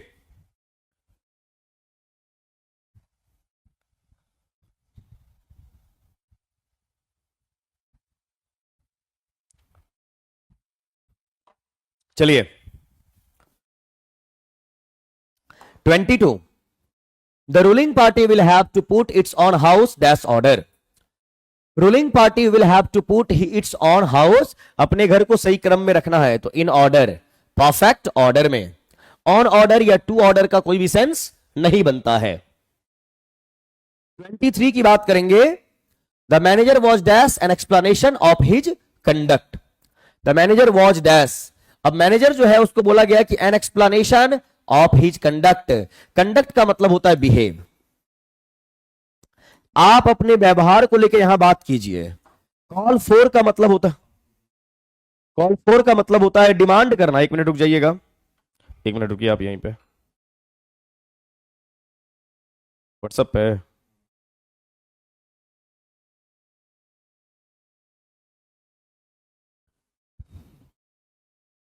मैसेज नहीं आया,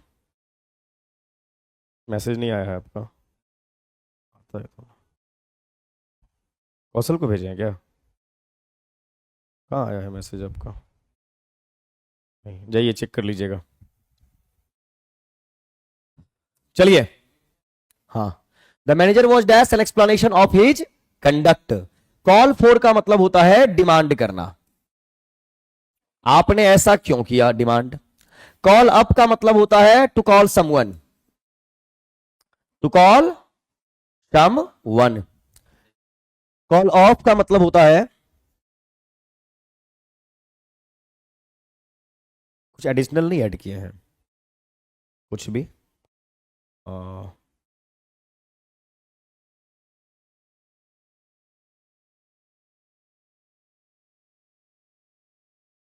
एक मिनट, 1 मिनट रुक जाइएगा on YouTube.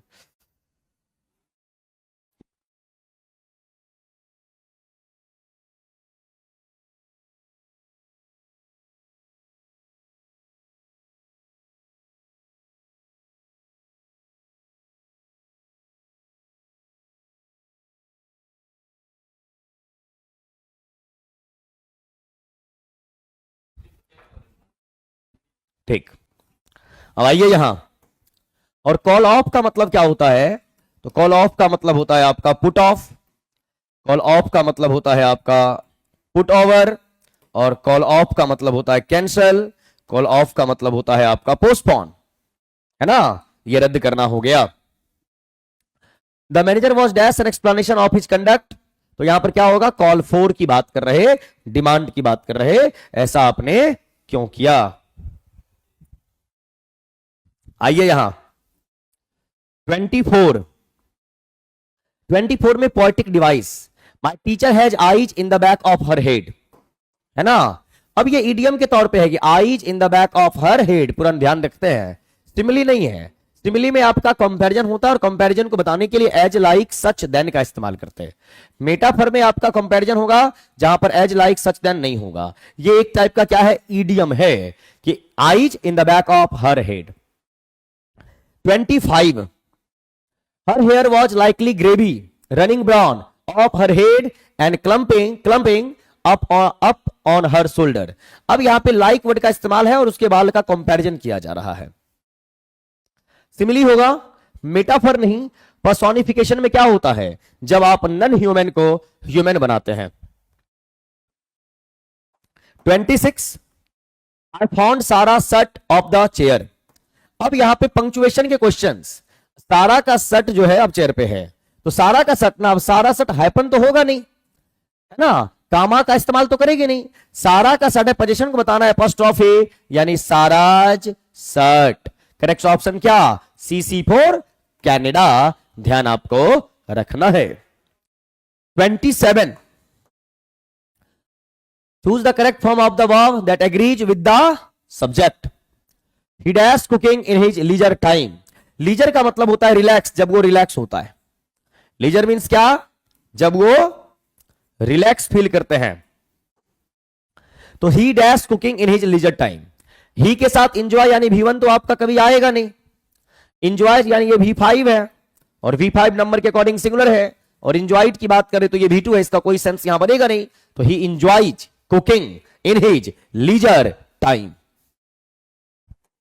28, question tag question, he has a lot of books, he has a lot of books बोला गया।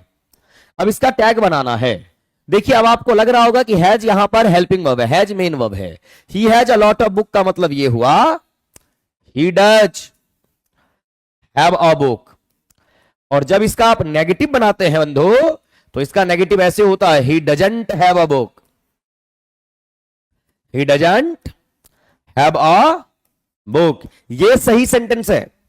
अगर आपने ऐसा बना दिया he has not a book, तो ये गलत है। क्यों? क्योंकि जब भी आप नेगेटिव वर्ड का इस्तेमाल करते हैं ना, तो नेगेटिव वर्ड सेंटेंस में आता है हेल्पिंग वर्ब के साथ। हेल्पिंग वर्ब, नॉट और मेन वर्ब। मैं ये नहीं बोल रहा कि हैव हैज हैड के साथ नेगेटिव नहीं आएगा, वो तब आएगा जब ये हैज आपका हेल्पिंग होगा। इस सेंटेंस में, एक मिनट, इस सेंटेंस में हेल्पिंग वर्ब के अलावा, सॉरी हैज के अलावा कोई और वर्ब नहीं है। और जब सेंटेंस में अकेला कोई वर्ब आता है उसको आप मेन वर्ब कहते हैं। लेकिन यहीं पे अगर मैं बोलूंगा I have not taught, I have not taught, तो हैव हेल्पिंग वर्ब, नॉट और टॉट मेन वर्ब। तो हेल्पिंग वर्ब जब भी सेंटेंस में आएगा वो उसके साथ नेगेटिव वर्ड होगा और फिर मेन वर्ब होगा। इसीलिए he has a lot of book यानी हैज मेन वर्ब है, इसको कंप्लीट फॉर्म में लिखेंगे तो he does have a book, he does not have a book, does helping, not negative और हैव मेन वर्ब। अब इसका जब टैग बनाओगे तो यहां है डज अंडरस्टूड है, तो आपका होना है डजंट ही। क्या होना है? डजंट ही।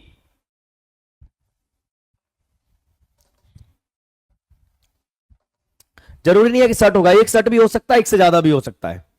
29 में आइए, grammatical profile based questions. She is the most beautiful lady. अब यहां पे देखिए मोस्ट, अब ब्यूटीफुल आपका क्या है? एडजेक्टिव। और जब एडजेक्टिव को आप क्वालिफाई कर रहे हैं तो ये मोस्ट यहां पर क्या होगा? एडवर्ब। अब यहीं पर मैं अगर ऐसे लिख दूं कि most of the politicians, most of the politicians, यहां पर मैं लिख दूं मोस्ट पॉलिटिशियन। अब यहां पे पॉलिटिशियन नाउन है, ये आपका प्रेपोजिशन, प्रेपोजिशन के पहले नाउन या प्रोनाउन आता है तो वो ऑब्जेक्ट होता है। प्रेपोजिशन के पहले जो भी होगा वह सब्जेक्ट होगा। सब्जेक्ट या तो नाउन बनेगा या प्रोनाउन बनेगा। ये नाउन तो है नहीं, तो ये डेफिनेटली आपका प्रोनाउन है। यहां पे पॉलिटिशियन आपका डायरेक्ट नाउन है, और डायरेक्ट अगर नाउन है तो जो नाउन को क्वालिफाई करेगा उसे आप क्या कहेंगे? एडजेक्टिव कहेंगे। तो ये मोस्ट यहां पे एडजेक्टिव है, यहां पे प्रोनाउन है, लेकिन यहां एडजेक्टिव को क्वालिफाई कर रहा तो ये आपका एडवर्ब है। Correct option A for Agra, ये आपको ध्यान में जरूर रखना है। 30 में आइए, कंडीशनल सेंटेंस के बारे में आप बात कर रहे हैं। Had you been told me about your problem I would have helped you. Had you been told, इसका मतलब जानते हैं? आप हैड के साथ बीन लगा रहे हैं तो ये तो पैसिव हो जाएगा। हैड यू बीन टोल्ड का क्या सेंस बनेगा यहां पे? हैड यू टोल्ड मी, अगर आप मेरे से बोलेंगे अपनी problem, I would help you, तो मैं आपकी मदद करूंगा। तो ये आपका इम्पॉसिबल कंडीशनल है, जहां पर हैड प्लस भी थर्ड होगा। यहां जबरदस्ती पैसिव आपको नहीं लपेटना है। Had you told me about your problem, अगर आप मुझे अपना प्रॉब्लम बता देते, आई वुड हैव हेल्प्ड यू, मैं आपकी मदद कर देता। हैड प्लस भी थर्ड, और यहां वुड हैव भी थर्ड का इस्तेमाल है, तो करेक्ट ऑप्शन यहां बिन नहीं होगा। होना क्या चाहिए? इफ यू हैड, इफ के साथ, कंडीशनल फॉर्म के साथ कभी भी विल, शैल, वुड वर्ब का इस्तेमाल नहीं करेंगे। हैड यू हैव, हैड के साथ वर्ब का फर्स्ट फॉर्म नहीं आता है। Had you told, correct option C यही होना चाहिए, ध्यान आप रखेंगे। Question tag, fill in the blank. बोला गया we dash surprise at the news of her defeat, उसके हार का न्यूज सुन के हम लोग बहुत ही सरप्राइज्ड हैं। तो वी सरप्राइज नहीं, अब सरप्राइज यहां पे वर्ब के थर्ड फॉर्म में, वी वर सरप्राइज्ड। अब यहां पे सरप्राइज जो आपका है ये आपका स्टेट ऑफ माइंड है, आपकी अवस्था है, एडजेक्टिव है। तो we were surprised at the news of her defeat, उसका न्यूज सुन के हम लोग दुखी हुए।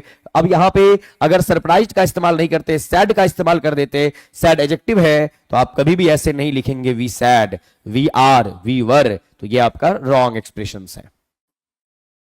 32,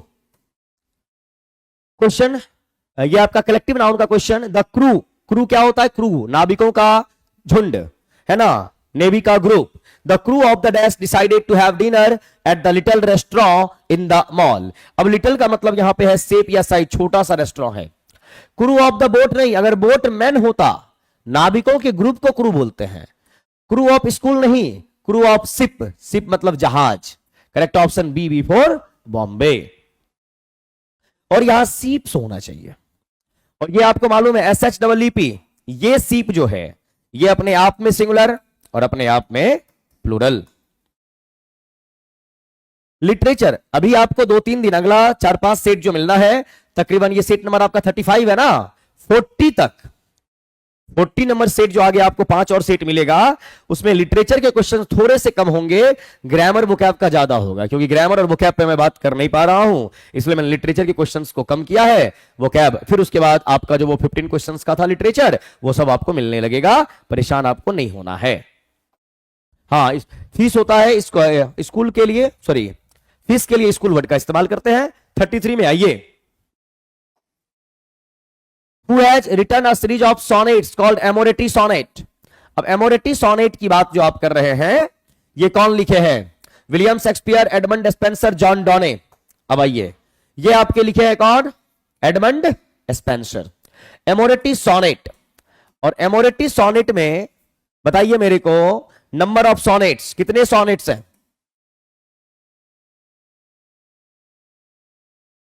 कितने सोनेट्स हैं? किसी बैच में शायद पढ़ा रहा हूं अभी एडमंड स्पेंसर के बारे में। आइए, जॉन डॉने, जॉन डॉने को बोला जाता है मेटाफिजिकल पोएट। जॉन डॉने को बोला जाता है मेटाफिजिकल पोएट। जॉन डॉने जिस एज में पैदा हुए हैं उसे आप सॉरी जिस एज के रहे हैं राइटर, उस एज को बोला जाता है जैकोबियन एज। और जैकोबियन एज की बात करेंगे तो एलिजाबेथन एज के बाद 1603 1625। और कल रात से 12 से 1 में आप लोग मेरे साथ इसी YouTube चैनल पे मिलेंगे, लिटरेचर के बारे में पढ़ेंगे और बहुत मजा आएगा। और वो सेशन तब तक चलेगा जब तक TRE 4 का एग्जाम हो नहीं जाता है। तो कल रात से 12 से 1 में जगने के लिए आप लोग तैयार हो जाएंगे, और पॉजिटिव होके, नेगेटिव नहीं, और बोलना है तो कुछ सोच के बोलना है। ध्यान रहे, बहुत दुखी हुआ हूं आज कुछ बच्चों से। आइए यहां, तो जैकोबियन एज, जॉन डॉने। और जैकोबियन एज में किंग कौन थे? तो जेम्स फर्स्ट, जेम्स फर्स्ट, ये आपको ध्यान रखना है। Who has written a series of sonnets called Amoreti? Edmund Spenser, John Donne नहीं। विलियम शेक्सपियर के बारे में तो आप जान रहे, कई बार बता चुका हूं। और एडमंड स्पेंसर, एमोरेटी सोनेट। कितने सोनेट्स हैं? 88, वेरी गुड, 88, वेरी गुड, बहुत बढ़िया। 34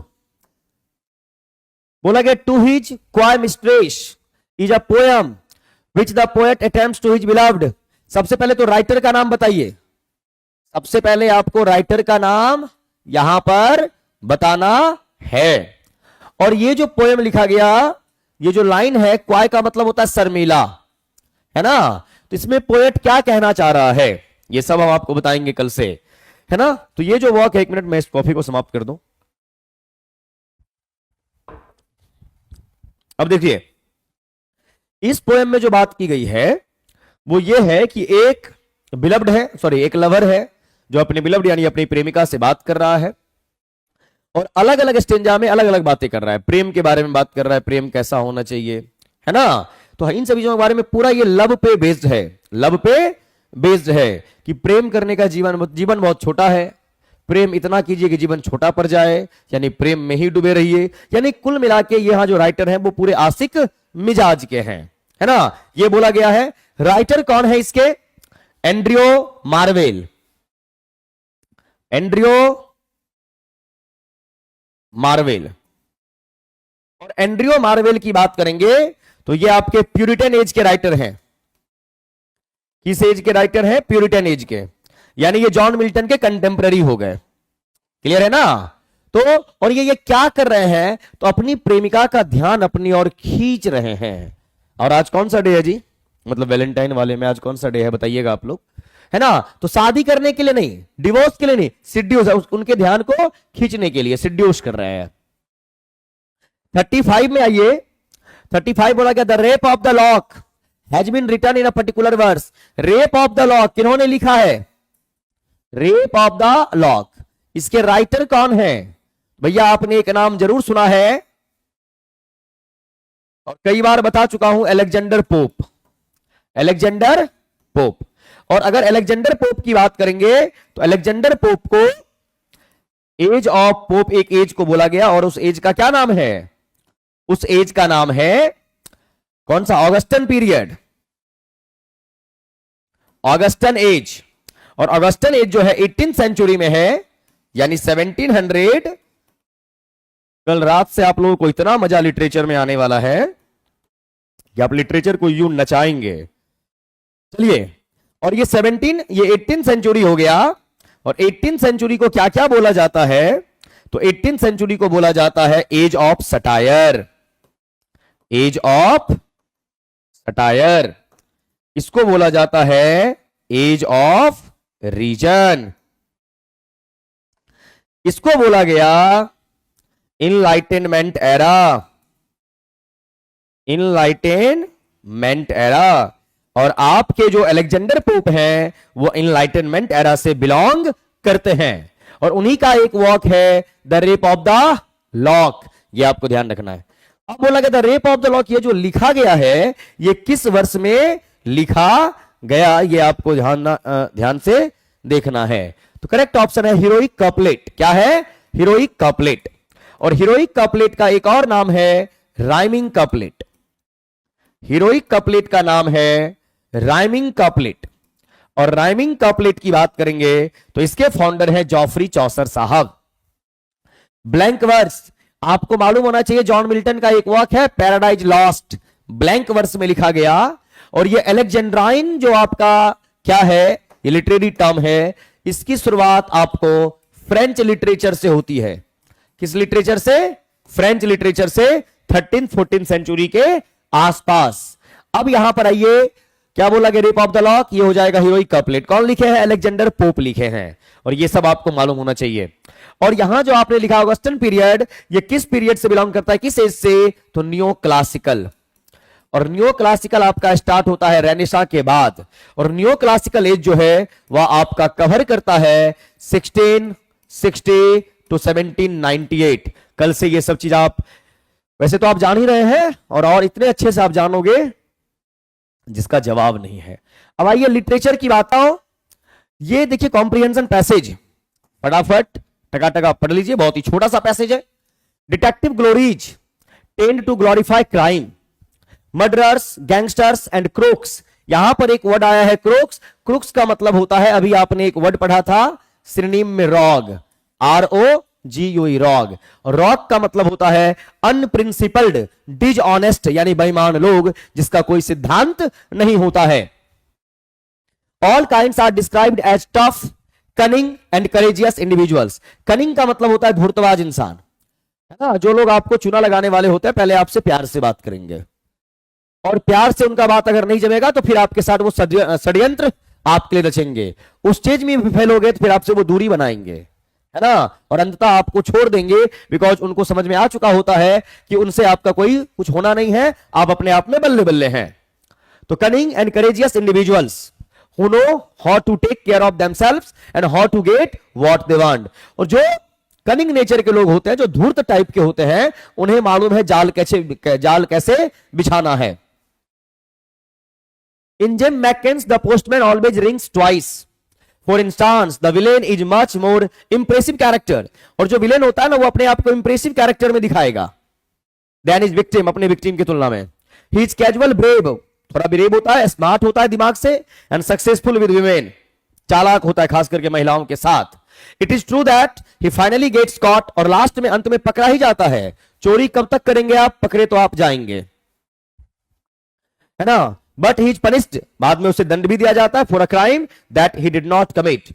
अब चोर अगर चोरी ना भी करे तब भी लोगों को क्या लगता है इसने ही चोरी की है। So that his conviction is had a Trump of justice. Besides, looking back over the exciting life of the criminal, the reader might conclude that it was worth the risk।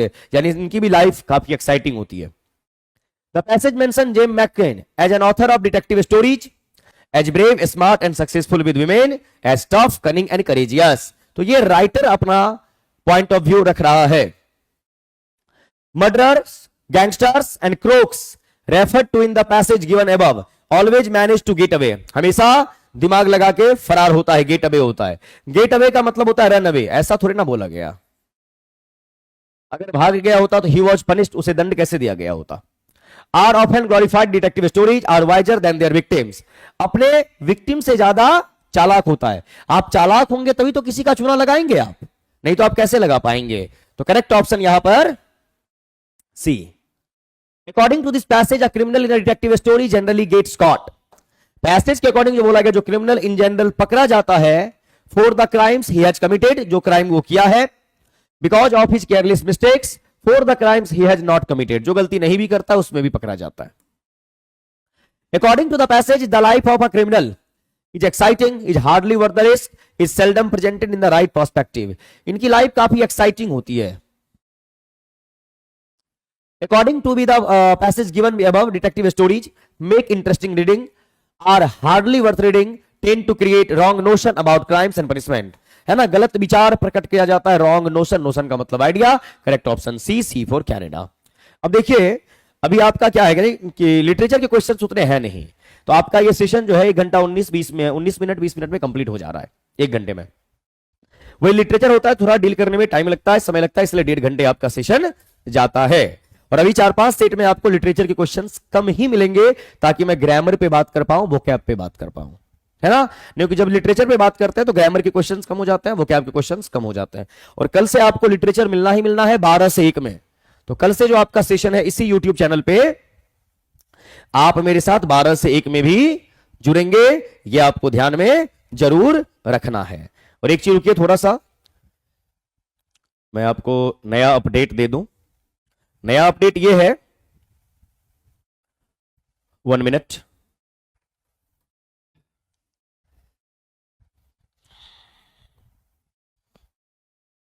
हाँ, आप लोगों को मैंने बोला था कि एक अपना चैनल है, नया चैनल बना है, प्लेटफॉर्म एसएससी, प्लेटफॉर्म एसएससी।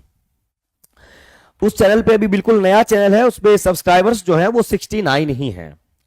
और आज का जो क्लास आपका है 11 बजे प्रेपोजिशन वाला, वो शेड्यूल किया गया है प्लेटफॉर्म एसएससी चैनल पे भी, इस चैनल पे भी है और प्लेटफॉर्म एसएससी पे भी है।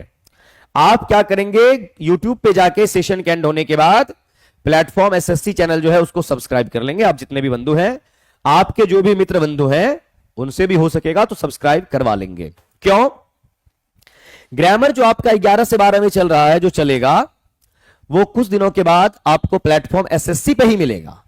अब एसएससी का मतलब ये नहीं है कि आप टीआरई वाले बच्चे वहां नहीं आएंगे, आपको भी वहां आना है। बिकॉज ग्रामर हो, वोकैब हो या कॉम्प्रिहेंशन हो, ये हर एक एग्जाम में पूछा जाता है। बस टीआरई वालों को, टीजीटी पीजीटी वालों को, टीचिंग एग्जाम के जो एस्पायरेंट होते हैं, उन्हें अलग से लिटरेचर पढ़ना होता है। ग्रामर, वोकैब, कॉम्प्रिहेंशन तो वही पढ़ना होता है आपको, ठीक है। तो प्रेपोजिशन 11 से 12 जो आपका यूट्यूब सेशन है वो आपको कहां चलेगा, वो आपका चलेगा प्लेटफॉर्म एसएससी पे। आज दोनों पे शेड्यूल किया हुआ है, इस चैनल पे भी उस पे भी। आप जाके सब्सक्राइब कर लेंगे। कोशिश आप ये करेंगे कि आप नए चैनल से ही लाइव देखें, क्योंकि लाइव दोनों चैनल पे होगा। कल के बारे में बता देता हूं, ये जो आपका टेस्ट का डिस्कशन है, ये तो 8:30 से 10 आपका चल ही रहा है। 11 से 12 में जो आपका ग्रामेटिकल सेक्शन है, अभी प्रेपोजिशन पढ़ा रहा हूं, वो पढ़ाऊंगा ही, वो प्लेटफॉर्म एसएससी पे चलेगा, इस चैनल पे भी चल सकता है। 12 से 1 में लिटरेचर के लिए आपका क्लास चलेगा। और वो क्लास ऐसा नहीं है कि किस दिन आया मैराथन ले लिया, ऐसा कुछ बिल्कुल भी नहीं। वो क्लास आपके टीआरई 4 के एग्जाम तक चलेगा। और उस बैच में जो हम आपको लिटरेचर पढ़ाएंगे, वो लिटरेचर सिर्फ बीपीएससी वालों के लिए नहीं होगा। आप देश भर में किसी भी टीजीटी पीजीटी एग्जाम की तैयारी करते हैं, आपके कोई भी मित्र बंधु है, कहीं भी रहते हैं, आप सबको 12 से 1 वाले सेशन के लिए इनविटेशन दे सकते हैं। और बहुत मजा आएगा। बहुत मेहनत किया है, पिछले 1-1.5 महीने से काम किया जा रहा है उस पर, अब तब आके आपको पढ़ाएंगे। क्लियर? और हम्बली रिक्वेस्ट आपसे यह है कि आप कहीं भी पढ़ें, तो आप में सबसे पहले संस्कार होना चाहिए, उसके बाद शिक्षा आप ग्रहण करें। तो आप किसी के बारे में कुछ भी लिखते हैं, चाहे एक रिक्शा वाला ही क्यों ना हो या टीचर ही, तो आप बोलने से पहले 2 मिनट पहले रुकिए, समझिए, देन बोलिए, क्योंकि हो सकता है आपकी बोली से कोई आहत भी हो, किसी को बहुत बुरा भी लगे, है ना। तो आपको एकदम पॉजिटिव होना है, सेंसिटिव रहिए, थोड़े से संवेदनशील रहिए कि आप जो बोलने जा रहे हैं तो किसी को बुरा नहीं लगना चाहिए। आपका बिहेव सर्वोपरि होना चाहिए, सबसे बेहतरीन होना चाहिए। बिहेव अगर बढ़िया नहीं है तो आप लाख पैसा कमा लीजिएगा, कुछ कर लीजिएगा, एक टाइम के बाद आपके आसपास कोई भटकने वाला नहीं मिलेगा। तो बिहेव सही रखिए, कैरेक्टर सही रखिए, पढ़ाई लिखाई हो ही जाएगा, सफल आप हो ही जाएंगे। तो सफलता कोई बड़ी बात नहीं है, पहले इंसान है, अच्छा इंसान बन जाइए, ठीक है, ध्यान रखिएगा। कॉमन पेपर का कुछ समझ में नहीं आ रहा है सर, बैच में तो 1 to 5 भी पढ़ाएगा, हम लोग कितने क्लास करेंगे टीजीटी इंग्लिश का स्टूडेंट। कोमल आप डेली मेरे को ये बोलते हो, मैं बिल्कुल नहीं देख पाता, मुझे गिल्ट भी होता है, आपकी बात को मैं क्यों कंसीडर नहीं कर पा रहा हूँ, बट मुझे टाइम नहीं मिल पा रहा है, थोड़ा 1-2 दिन मुझे और टाइम दीजिए, है ना। मैं बात कर लेता हूँ सर लोगों से, उसके बाद मैं आपको बता पाऊंगा। आपने 2-3 दिन मेरे से पूछा है और मैं नहीं बता पा रहा हूँ, मुझे खुद गंदा लग रहा है कि आपको मैं इतना वेट क्यों करवा रहा हूँ, लेकिन सच में टाइम नहीं मिल रहा है, तो मैं बात ही नहीं कर पा रहा उस पॉइंट पे, इसलिए नहीं हो पा रहा, ठीक है। धनंजय गुप्ता कह रहे हैं सर 12 से 1 वाला जो है उसका टाइम 1 घंटे से ज्यादा भी हो सकता है। देखिए लिटरेचर है, 1 घंटे में तो आपका मन नहीं भरेगा, ये मुझे भी मालूम है। और 12 से 1 9 बजे से मेरा पहला बैच होता है सुबह में, और रात को 12 बजे तक पढ़ाना, बीच में कोई गैप वगैरह नहीं है, इसलिए हेल्थ इशू भी इधर बहुत हो गया। तो थोड़ा सा तो टफ है कि मैं 2-3 घंटे आपको पढ़ाऊं, लेकिन मेरी कोशिश होगी कि कम से कम वो सेशन अगर 1.5 घंटे चले, 1:30 बजे तक भी चले तो बहुत मजेदार होगा, है ना, और आपको बहुत मजा आएगा। और आप सबको एकदम लाइव रहना है, लाइव, ये नहीं कि टीचर साहब पढ़ा रहे और आप सो रहे, ये ध्यान रखिएगा। साहेब जी आपको बनना नहीं है, आपको मजदूरी करनी है, तो रात को अगर 1:30 बजे भी मजदूरी करना पड़े 2-3 महीने कर लीजिए, फिर सेटल हो जाइएगा लाइफ में और फिर मजे कीजिएगा, ठीक है। चलिए, तो बहुत बहुत धन्यवाद आप सभी का जुड़ने के लिए, और ध्यान रखिए खुद पे, हर एक चीज, आपका हेल्थ, आपकी बोली, आपका रहन सहन, संस्कार, हर एक चीज पे ध्यान रखिए, ठीक है। चलिए, थैंक यू वेरी मच।